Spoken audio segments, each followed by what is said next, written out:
Hello, welcome to my kitchen. I can't believe that Thanksgiving is just right around the corner. I think about 3 weeks out and I'm already getting ready. I don't know about you, but I have been so busy these last few weeks and I want to go ahead and start preparing a few things that will help me to enjoy my Thanksgiving a little bit more. It's always a good thing to make a few things ahead and put them in the freezer, and this pecan pie is perfect for that. Now this is the second one that I'll be making today.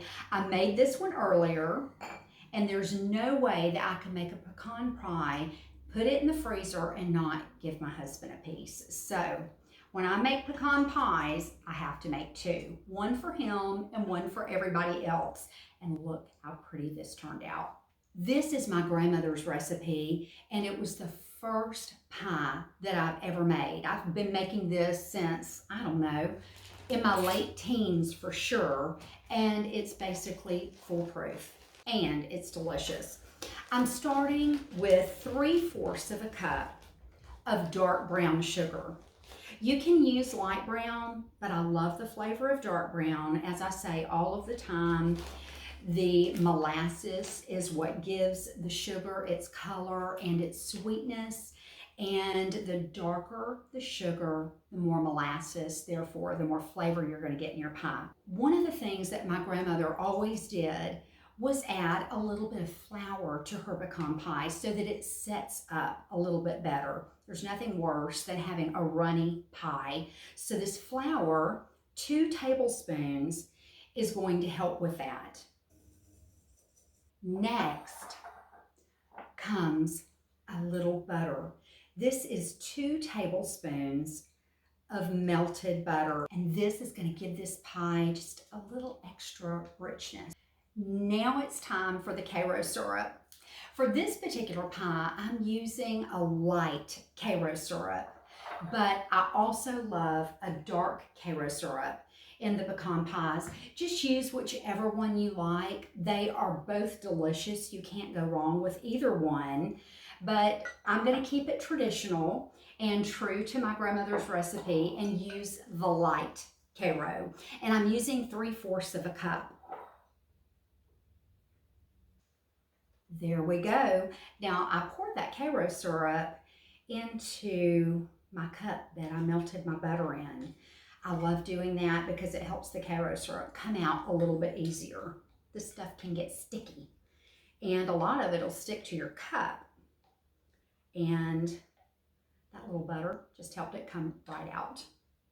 Now I've got 3 eggs, and I've been letting my eggs sit out for just a little bit, just to get the chill off of them. It's always better to bake with room temperature eggs, if at all possible. Now, for just a little bit more flavor, I'm adding a teaspoon of vanilla. I'm not measuring. Ooh, that might have been a lot more than a teaspoon, but that's okay. Maybe I should have measured. And a pinch of salt. If you want to measure your salt, use about 1/4 of a teaspoon. Now I'm going to whisk this together. Just make sure it's all blended and those eggs are broken up. And the last thing that I'm going to add is 2 tablespoons of heavy cream. My grandmother used milk, but I found for Thanksgiving and holidays that the heavy cream makes it more decadent and rich.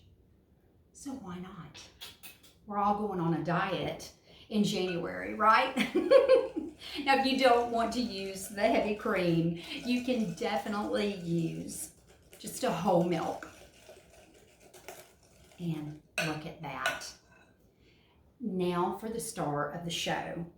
I am adding 1.5 cups of pecans. And I'm putting them right in. If you'll see this crispy top, you want this filling to get all over your pecan so that you have that candied crispy top. Now, let me get my pie crust. If you want to go to the trouble of making a homemade crust, then you just do it.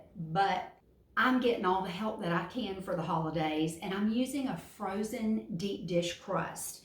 And that is what I used for this pie as well. If you want to make it a little bit more homemade, then just take your finger and crimp it and take some of that factory made look out. I'm just taking my finger and I'm rolling it. While I'm mixing up the pie filling, I just let my pie crust sit out. I just like cooking a room temperature pie crust versus a frozen one. I think that they cook better. Now, I put just a little homemade touch on it. I'm not trying to fool anybody, but you know, I just think it looks good. Now, I'm gonna pour this right in. Don't worry about the pecans. They're all gonna float to the top. Just get this. It almost looks good enough to eat right now. Now I have my oven preheated to 325 degrees.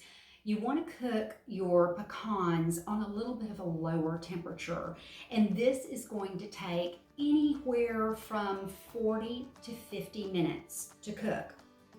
I'm going to go ahead and get this in, just in case that crust gets done prior to my pie filling getting done. I'm going to make a quick little cover. I have just a piece of tin foil, and I'm going to fold it in half, and I'm just going to cut a circle out that's hopefully about the size of the center of my pie. And I'll put this over my pie. Let me just show you with the one that's already done. I'll set this over my crust if it's starting to get a little dark, and that way the center of the pie can cook without overcooking the crust. So I'm going to get busy cleaning this up. In a few minutes, I'll show you that delicious pie. The pie isn't quite ready yet. It's still a little wobbly in the middle. See that? So it's going to take about another 10 minutes of cooking, but I don't want this crust to get too dark. So I'm going to put this on there. Now it's a little bit big, so I'm just going to fold the center over. That will protect the crust. So in this goes for about 8 to 10 more minutes. See you back here in a few. Look at this. Doesn't this look amazing? And look at the pie crust. It's perfectly cooked, not too brown. I just love it when it's like that. Now you're going to see a few little cracks on top, and that's a good thing. That means your pie is finished. But believe me, it's going to look beautiful just like this one. As it starts cooling, it'll start falling down back into the pie crust, and all the cracks will close up, and you'll get one that looks just like this. Oh, it smells so good. No matter how congealed your pie is, you don't want to cut into it when it's hot, or it will just become a gooey mess. So let it cool down completely before you serve it. Now, I've got mine sitting in this cute little dish. I'm going to transfer this right in there and let it cool, and see how it's already beginning to settle. Now my husband will be home any minute, and when he gets home, I can assure you this pie is going to disappear. So I'm going to go ahead and get just a little taste.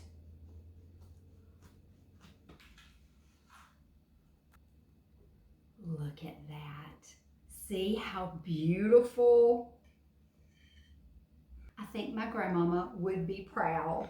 And I have to say, I wish my dad was here to have a slice of this. Pecan pie is his all-time favorite pie too. So here's to you, Dad. Let's see how we did.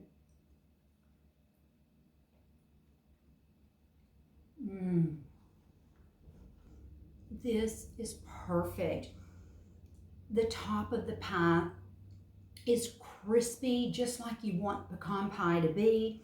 Has almost a candy type, praline type topping, but then the filling is creamy and rich. And this pie crust is absolutely delicious.